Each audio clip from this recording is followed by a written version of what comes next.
irmão Chico, nossa eterna gratidão.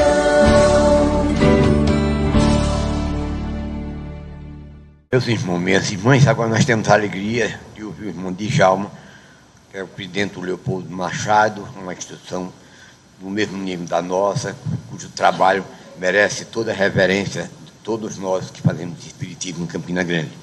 Queremos transmitir a palavra ao irmão Djalma, cuja palavra temos certeza que vai agradar a todos.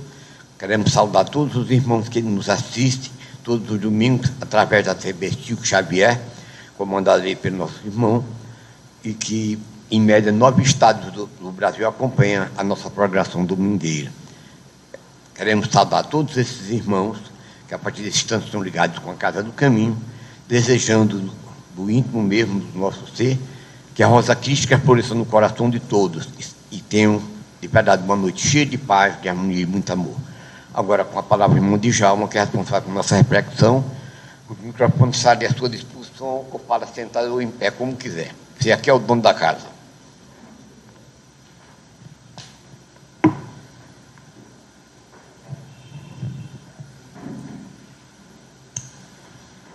Boa tarde, ou melhor, boa noite, meus irmãos, minhas irmãs.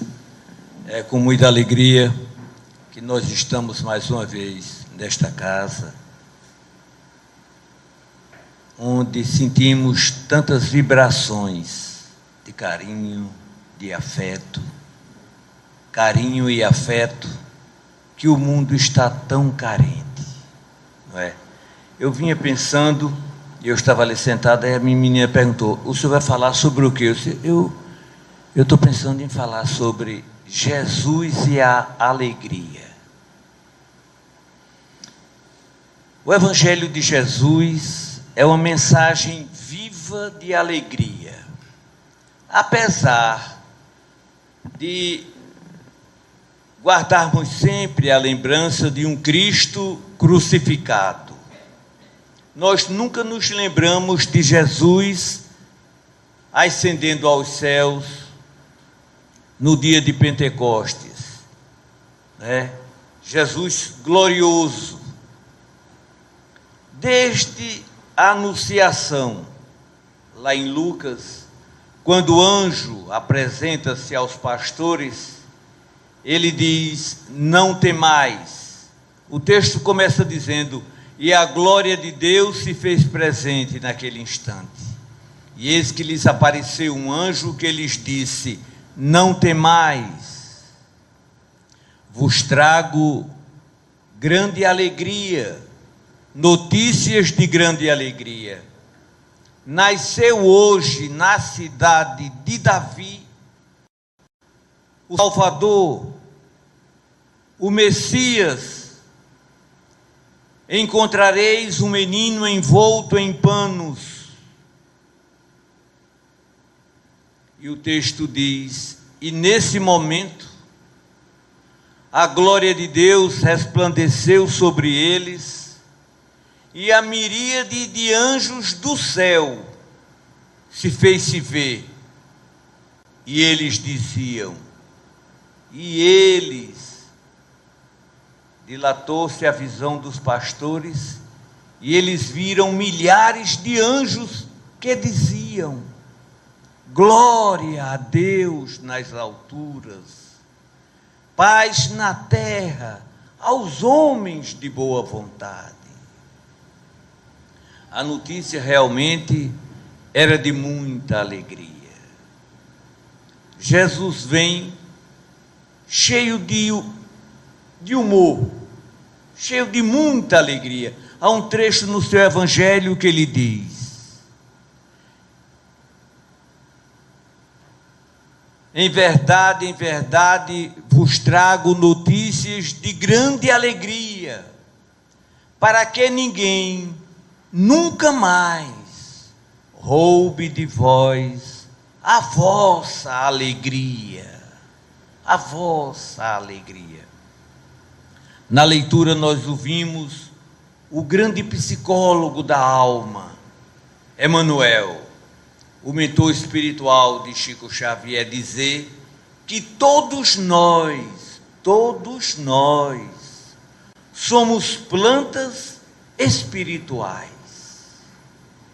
Essa semana eu vi uma leitura do livro Fonte Viva, e nessa leitura Emmanuel dizia: a tristeza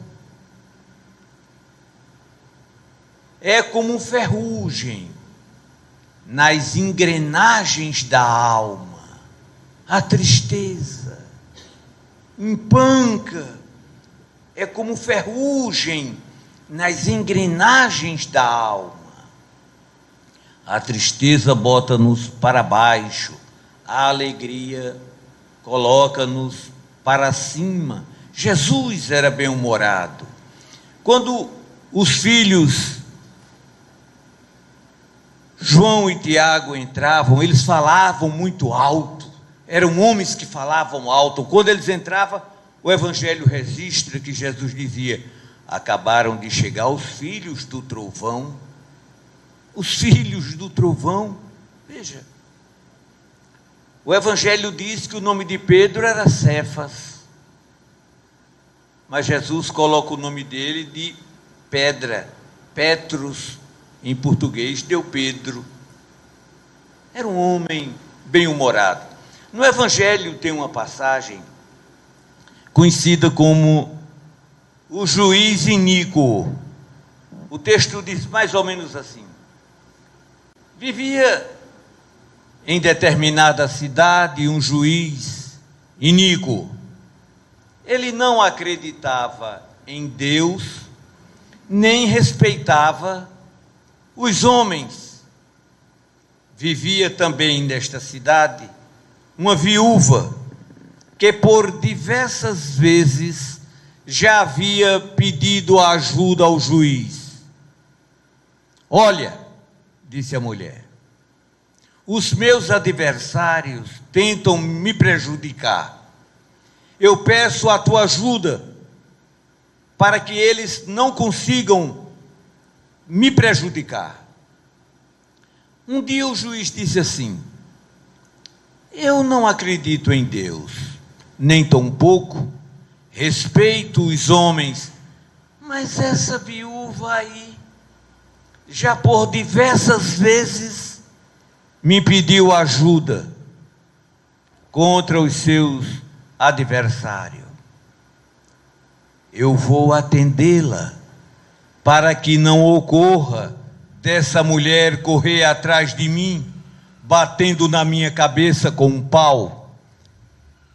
Os teólogos dizem que as pessoas, quando viram essa fala de Jesus, caíram na risada, porque era muito engraçado um juiz correndo na rua e uma mulher correndo atrás do juiz, batendo na cabeça do juiz. As histórias do Cristo, elas continham muito humor, muita verdade, porque ali estava o psicólogo da alma, um homem que conhecia o homem em profundidade. Jesus nos conhecia a fundo. Haja vista a mulher adúltera, fragada em adultério, levada à presença do Cristo, e pelas normas do Velho Testamento, ela deveria ser apedrejada até a morte. A mulher, sempre a mulher discriminada. E então, Jesus, quando aquelas pessoas chegam para apedrejá-la, levam a mulher para Jesus, para colocá-lo em situação difícil, não é? Porque era norma da Torá apedrejar a mulher adúltera. Ninguém poderia sair na defesa da mulher, porque também era apedrejado. Todos saíam das casas, iam assistir o apedrejamento daquela vítima. E Jesus sai com aquela: quem dentre vós se achar sem pecados, que jogue a primeira pedra. Todos se retiraram. Jesus volta-se para a mulher e diz: mulher, aonde estão aqueles que te condenavam? E ela disse: foram embora, Senhor. E Jesus diz: vai, eu também não te condeno. eu também não te condeno, mas, e aconselhou, não tornes a pecar, não tornes a pecar, porque ele não condenou aquela mulher. Como psicólogo profundo da alma humana, ele sabia das necessidades da alma humana, principalmente quando ela se coloca ativamente em pensamentos de desejos, emoções do desejo, vibrações do desejo, porque tudo isso parte de dentro da alma humana. O pensamento é uma força poderosa, poderosíssima. A doutrina espírita estuda o pensamento humano e vai nos dizer que o pensamento, quando nós pensamos, a mente cria, o pensamento cria forma, se plasma, cria vida. O pensamento cria vida, cria forma. Haja vista a psicosfera do planeta, que é feita das emoções dos inquilinos que estão matriculados na escola da Terra, onde o ódio ainda está em alta escala. As nossas emoções, os nossos pensamentos, as nossas vibrações, nós temos que ter cuidado com isso, porque é de um poder fantástico, é de um poder fantástico. E esse poder e essa emoção da mente, essa criação da mente, ela está no âmbito de leis. Quando nós imaginamos, quando nós pensamos, nós automaticamente entramos nas faixas de vibrações dos pensamentos semelhantes ao nosso, que se atraem, são forças que se atraem.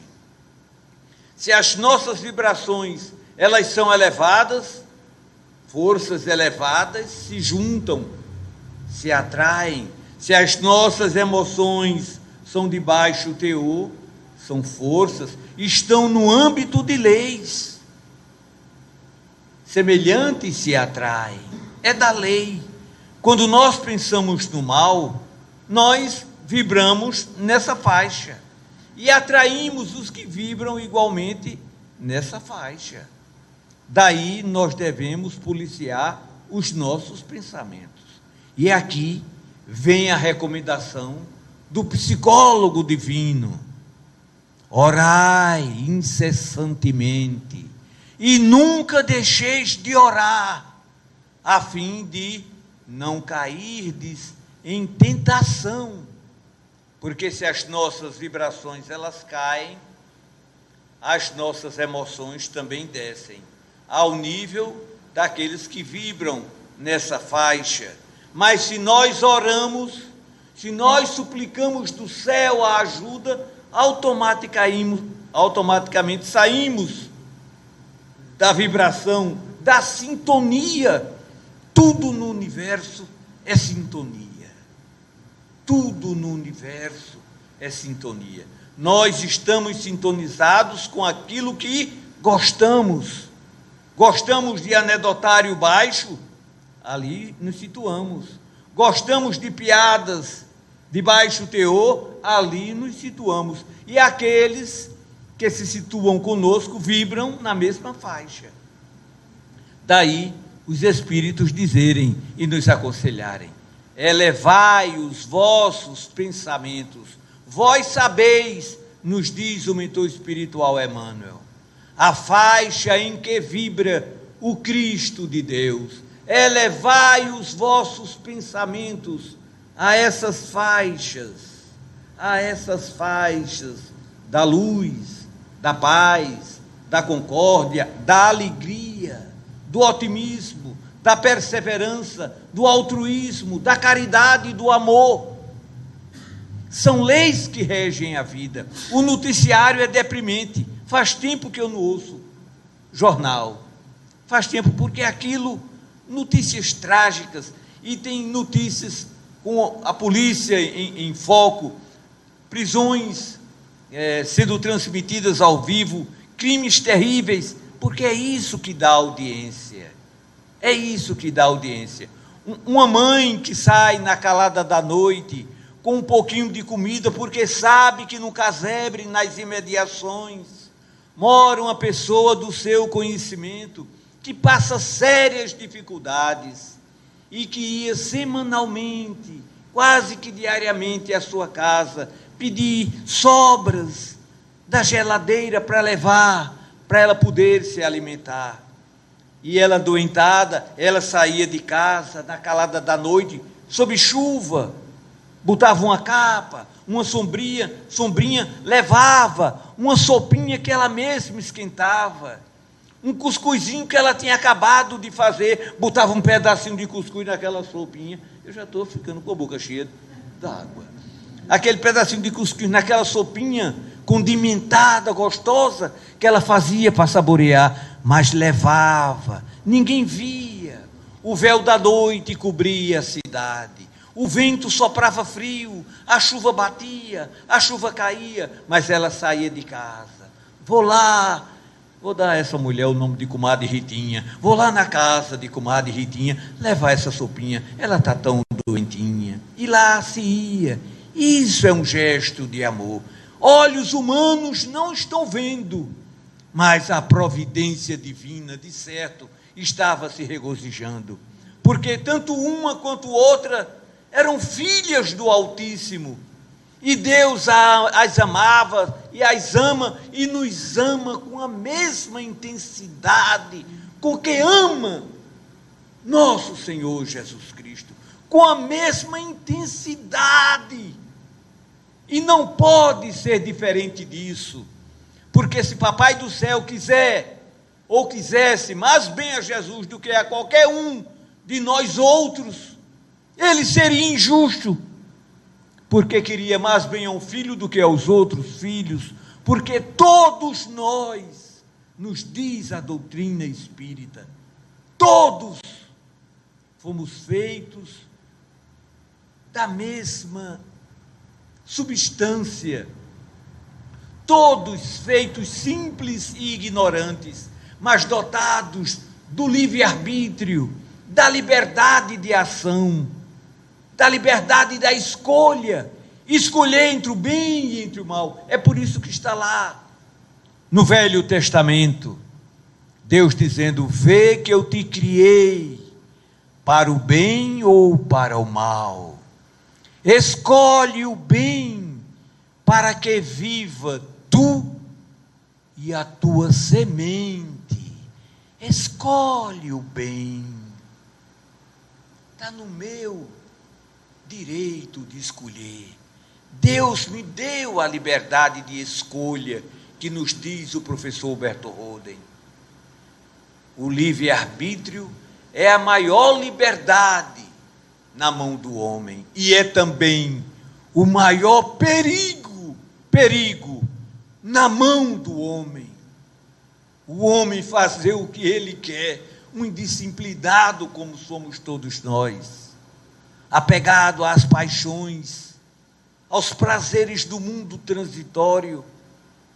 Somos almas milenares, com experiências milenares, milhares, centenas, dezenas de milhares, experiências na matéria pesada, todos nós já tivemos, mas nunca acumulamos forças em nós suficiente para a arrancada definitiva do homem velho em busca do homem novo que está dentro de mim, do homem excessivamente material em busca do homem espiritual que está dentro de nós. Olha aí, Emmanuel dizendo: todos nós somos plantinhas espirituais, momentaneamente na matéria pesada. Isso aqui tem prazo de validade, isso aqui tem tempo A máquina é quem primeiro começa a bater. Mas ela tem um tempo de validade. Nós estamos neste corpo. Não somos este corpo. O nosso futuro é outro. Nós fomos criados para outras finalidades. E descreve Paulo no momento de uma visão fantástica sobre isso. Porque ainda, escreve o apóstolo dos gentios, não se manifestou em nós aquilo que temos de ser. Porque quando se manifestar, nós o veremos e o entenderemos tal qual ele o é. Ainda não se manifestou em nós, porque nós não queremos. Nós não queremos. O mundo, ele tem um imã próprio. Tudo puxa para o centro da Terra. Tudo puxa para o centro da Terra. Nós temos centros de força no organismo. O de cima para o infinito. E o último no fim da coluna, na coluna vertebral, da espinha. Absorve o magnetismo do planeta. Que predomine, que prevaleça o espiritual em nós. A oração é um fator preponderante no homem. Jesus orava incessantemente e dizia: nunca deixeis de orar, porque se trava uma sintonia num campo mental entre nós e a fonte geradora que nos criou, entre nós e o Pai do infinito, que nos observa cheio de infinito amor. Escolhe o bem para que viva tu e a tua semente.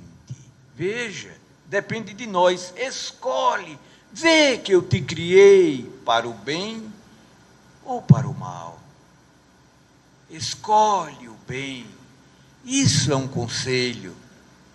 Como o conselho é todo o decálogo: não mate, não roube, não adultere, não cobice a mulher do outro.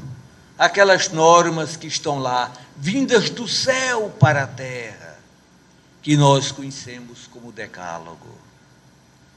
Jesus manda que nós estudemos o decálogo. Quando aquele jovem lá vai atrás dele, de Jesus, e Jesus diz: cumpri os mandamentos. Aí ele diz: mas quais mandamentos? Eu tenho observado desde a minha juventude esses mandamentos. Quais mandamentos? Aí Jesus cita o decálogo: não roube, não mate, não adultere, honra pai, tua mãe, teu pai e tua mãe, que é de fundamental importância. Honrar papai e mamãe, porque nós, filhos, hoje, seremos papai e mamãe amanhã. E queremos dos nossos filhos o respeito para conosco. A vida é uma troca. Nós recebemos da vida conforme nós damos a vida. Isso é da lei. A cada um será dado conforme as suas obras, diz Jesus. As suas obras no bem ou no mal. Então, a mente em nós é uma coisa fantástica. É por isso que os Espíritos dizem: homem, sede médico de vós mesmos. Sede médico de vós mesmos. Tudo está no campo da mente. Se você bota a mente para baixo, você desce em vibração e assimila daquelas mentes que estão nessa faixa as emoções.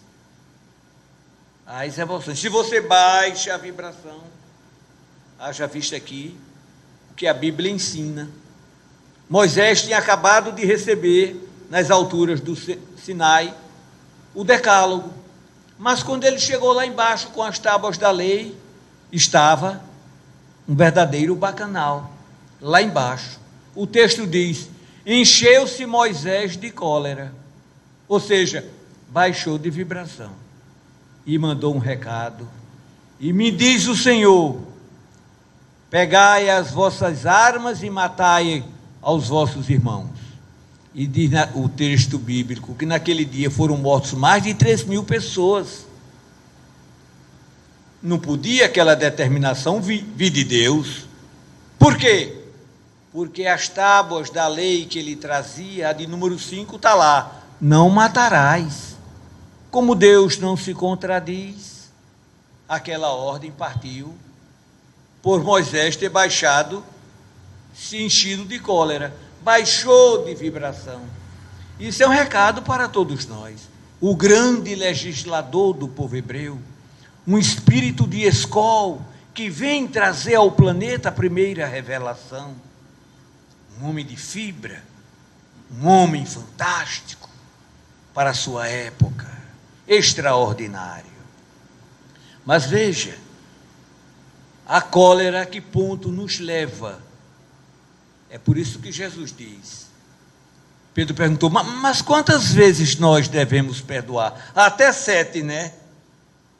Jesus diz: 70 vezes, 7 vezes, Pedro. Multiplica isso ao infinito. Se alguém te bater na face direita, ceda-lhe à esquerda, não revide. Se alguém te roubar o manto, entregue-lhe também a túnica. Se alguém te obrigar a caminhar 1000 passos com ele, caminha 2000, dá àquele que te pede. Não voltes as costas a quem te quer pedir emprestado. Eu tenho um tio que era muito seguro.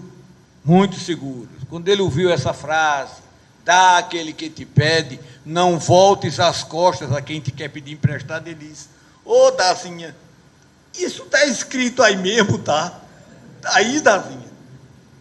Dazinha leu em voz alta: tá, aqui está. Oh, meu Deus.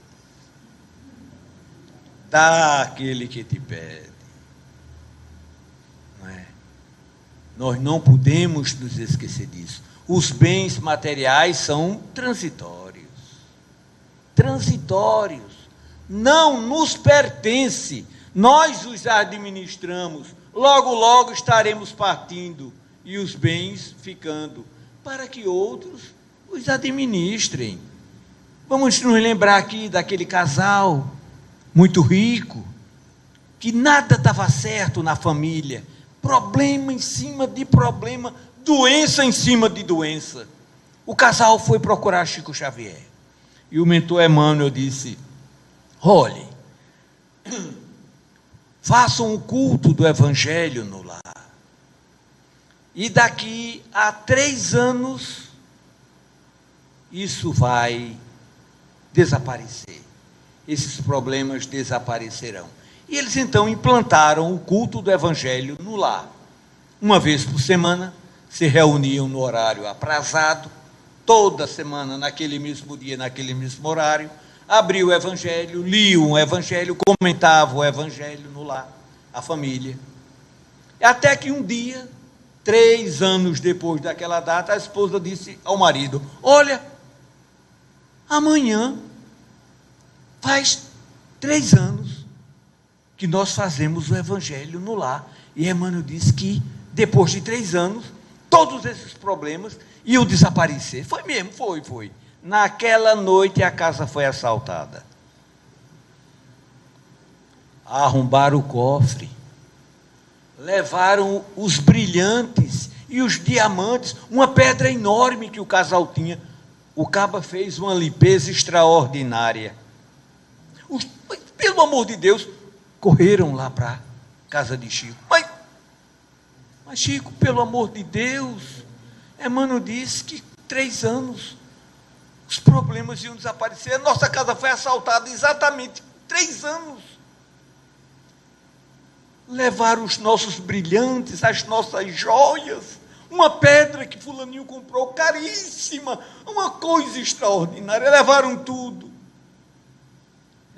Chico disse ao casal: Emmanuel está dizendo, meus filhos, que aquelas pedras preciosas Os espíritos que as haviam comprado no passado estavam presos a elas, aquelas joias, aquelas correntes muito caras que minha filha comprou. Os espíritos, os proprietários do passado, que haviam faleceram. Mas Jesus diz: aonde estiver o teu tesouro, aí também estará o vosso coração. As almas estavam presas àquelas fortunas e um culto do evangelho no lar. Muitas entenderam que haviam desencarnado, muitas entenderam que aquilo era uma ilusão, era matéria, era pó para o mundo. O espírito é que é eterno. Muitos seguiram seus caminhos. Uns poucos, os mais apegados à matéria, ficaram apegados aos brilhantes. Uns poucos, meus filhos, não estão mais na sua casa. Esses espíritos não estão mais lá, meus filhos. Vejam, o amigo do alheio levou a joia e levou os donos espirituais da joia. Numa linguagem nordestina a gente diz a patotinha de irmãos necessitados, apegados aos bens materiais. Então, quanta lição nisso tudo, quanta lição nisso tudo. Me lembrei aqui, um assunto puxa outro, daquele irmão alcoólatra que bebia, se pedia, botava o nome dele lá na mediúnica do Chico, e ele, aqui e acolá tinha uma recaída, e passava, disse, aí se inscreveu lá na Casa da Prece, onde Chico trabalhava, e ficou assistindo às reuniões. Com o tempo, um dia, ele meio assim, aí voltava, tempo depois voltava ao centro. Um dia eles foram saindo, e Chico, contrariado, porque tinha feito a consulta, e aquele irmão, aqui e acolá, tropeçava, voltava, e estavam fechando o centro, e o irmão seguiu numa calçada. Emmanuel apareceu a Chico e disse: meu filho, siga o nosso irmão, vá com o nosso irmão. O homem ia lá na frente, um pedaço bom, e Chico mais atrás foi seguindo aquele irmão. Passou um quarteirão, outro quarteirão. No terceiro quarteirão, tinha 2 espíritos esperando que ele passasse. Quando ele passou, os espíritos se aproximaram dele. Botaram a mão por cima do ombro dele e disseram: homem, olha a bodeguinha de Bill ali. E ele: não. Veja de onde vem a vontade de beber. De onde vem a vontade de beber. Ele terminou entrando na bodega. Pediu uma dose. Os espíritos se aproximaram dele. Quando ele tomou a primeira dose, um espírito ficou com ele e o outro tomando conta da porta. Quando ele tomou a dose, o espírito acoplou a boca na boca do que havia bebido a dose e inalou o hálito do caneco vivo, que se chama caneco vivo, que muitos de nós já entramos por aí. E então veio para a porta, e o que estava na porta foi tomar a segunda dose. Isso nos mostra que todos nós estamos sujeitos à influência espiritual, principalmente quando a nossa vontade é débil, quando a nossa vontade está, é como a onda do mar. A Bíblia diz isso. A dúvida é como a água do mar, vai e volta, vai e volta, vai e volta. A dúvida. Nós precisamos nos libertar da dúvida. A mente direcionada para o coração do Cristo de Deus. Pedir ajuda ao Cristo de Deus. Os embaixadores do Cristo de Deus nos atenderão, em nome do eterno amor de Deus. E para aqueles que só pedem ajuda a Jesus, de outro dia, no debate, falou-se que o espírita pedia ajuda aos espíritos, e a pessoa que estava debatendo de outra religião, a gente pede ajuda a Deus. Concordamos, nós pedimos a Deus. Na introdução do livro Apocalipse, está lá, revelação de nosso Senhor Jesus Cristo, que Deus lhe deu, e ele passou ao seu anjo, que a entregou a João. Veja a hierarquia: Deus que deu a mensagem a Jesus, Jesus que deu ao anjo, o anjo que entregou a João. Isso está na introdução do livro Apocalipse. E o espírita segue essa sequência. Jesus disse que possuía 12 legiões de anjos à sua disposição. Mais de 12 legiões de anjos. Uma legião romana, nós já vimos aqui, são mais de 5, 6 mil soldados. 5 mil soldados. 12 legiões de generais que atuam no planeta Terra, em nome do excelso amor de Deus, da excelsa misericórdia de nosso Senhor Jesus Cristo. Então, cada um de nós trazemos em nós uma força poderosíssima, a força do pensamento. É preciso que nós disciplinemos essa energia em nós. Não deixe, que é muito comum. É muito comum. Nós já vimos aqui.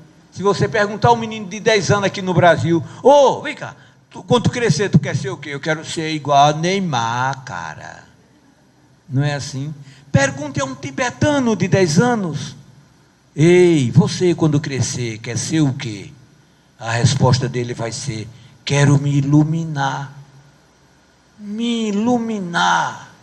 Porque ele tem consciência do que é, de quem é, da sua íntima essência, que os espíritos nos dizem isso, que a nossa íntima essência é luz, é uma centelha de luz, é uma faísca de luz,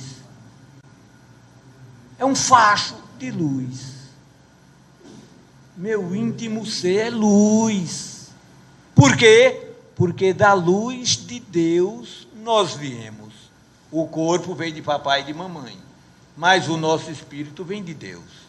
A carne procede da carne, mas o espírito, este vem de Deus, diz Eclesiastes.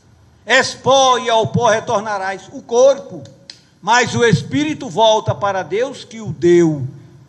O espírito volta para Deus, porque é imortal. A vestimenta grosseira de carne é um instrumento que morre, o coração pifa. Todo ser biológico que nasce morre, é da lei. Mas tem um princípio no homem que a morte não extermina, que é o Filho de Deus que somos nós, a plantinha espiritual que somos cada um de nós, herdeiros de toda a criação. Tudo aí para dentro é nosso. Por quê? Porque é de papai. É de papai. Quer você queira, quer você acredite, quer não. Isso é uma verdade fantástica. Isso é uma verdade cientificamente fantástica. E a doutrina espírita estuda o espírito. As leis da matéria, do elemento material, compete à ciência da Terra estudar.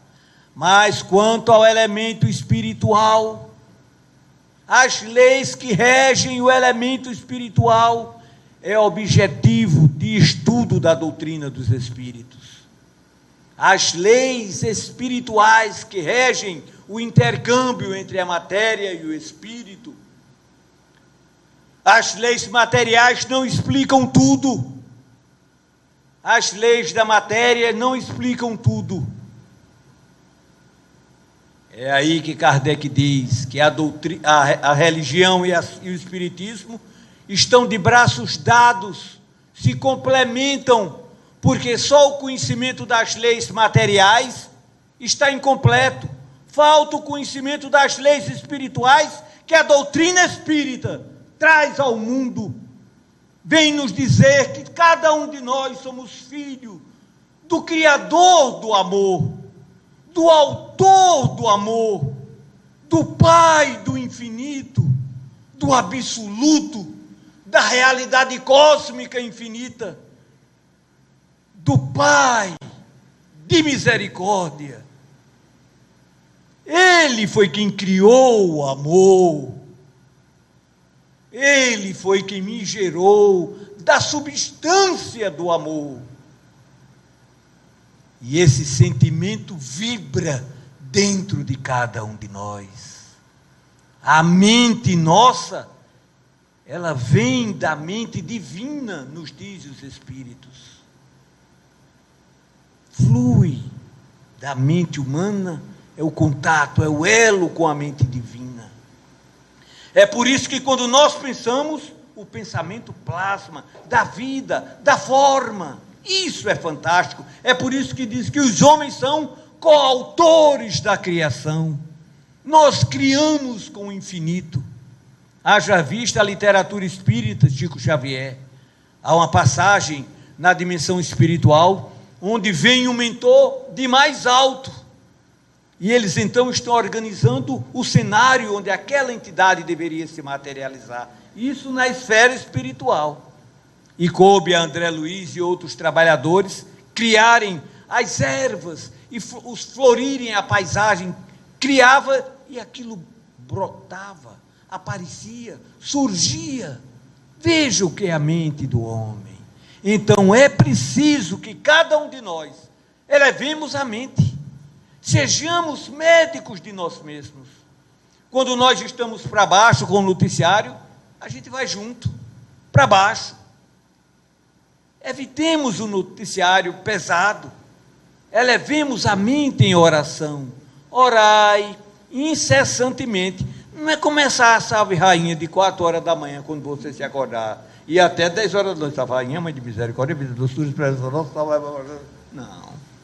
Orar. Elevar o pensamento, sempre, em coisas nobres, em assuntos elevados, numa leitura elevada, numa mensagem elevada, numa mensagem de otimismo que bote a alma para cima. Olha Emmanuel dizendo, a tristeza é como ferrugem nas engrenagens da alma. A alegria bota as coisas para frente, para cima, porque o ser que me criou é de infinita alegria. Venho para que grande seja a vossa alegria, e para que ninguém nunca mais roube de vós a vossa alegria. Obrigado pela atenção.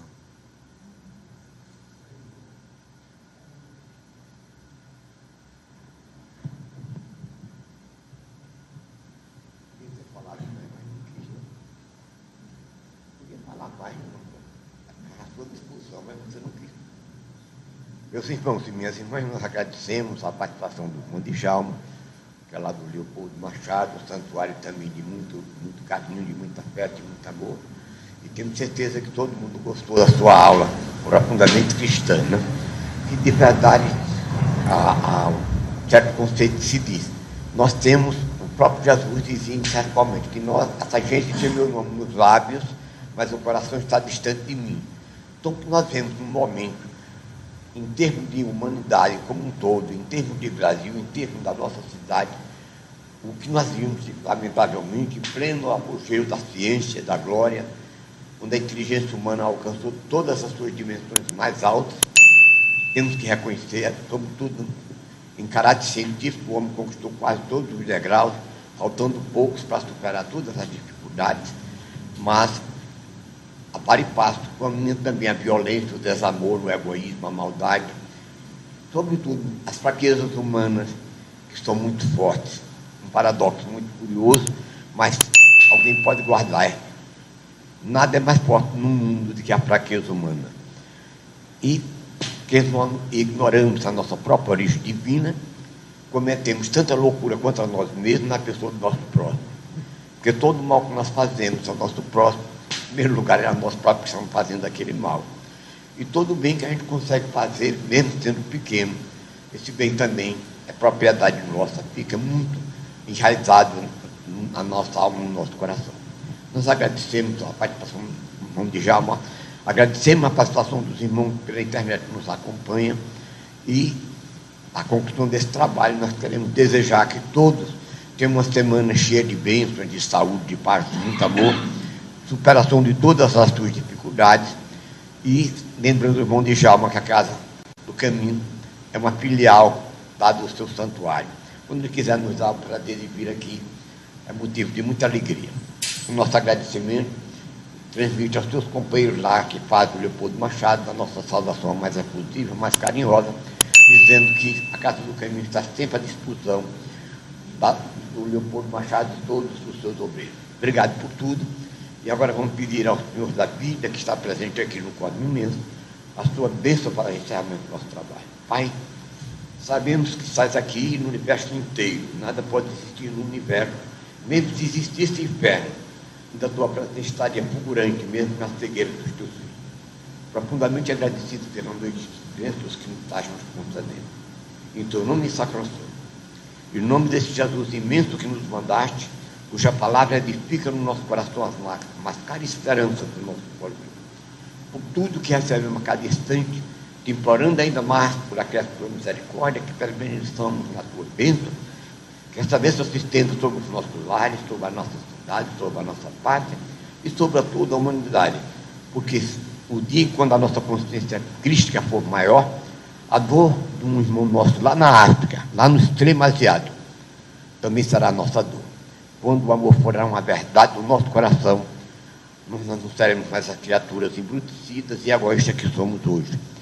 Porque o que falta, dizem os estudiosos, sobretudo de ordem de economia, aponta-se milhares de coisas para a infelicidade da espécie humana. Nós, estudando os assuntos místicos, os mais sérios, sem fanatismo de qualquer natureza, sabemos que só uma única coisa falta no mundo inteiro. Se anota centenas, sobretudo os economistas anotam centenas de coisas que faltam aqui em toda parte. Mas na nossa concepção de místico, o que falta aqui em toda parte do mundo é uma coisa simplesmente chamada amor. É o sentimento que enobrece, que nos contacta a cada instante com a divindade cósmica que está presente em tudo. Mas por falta de amor, somos caminheiros cheios de dificuldades, cheios de angústia, cheios de enfermidade do corpo e da alma, porque o amor ainda, como dizia Augusto dos Anjos, o nosso poeta Borda Parego, ele dizia que o amor na humanidade era uma mentira. E é por isso que na minha lira, de amores fúteis, poucas vezes falo. O amor, quando virei por fim amá-lo?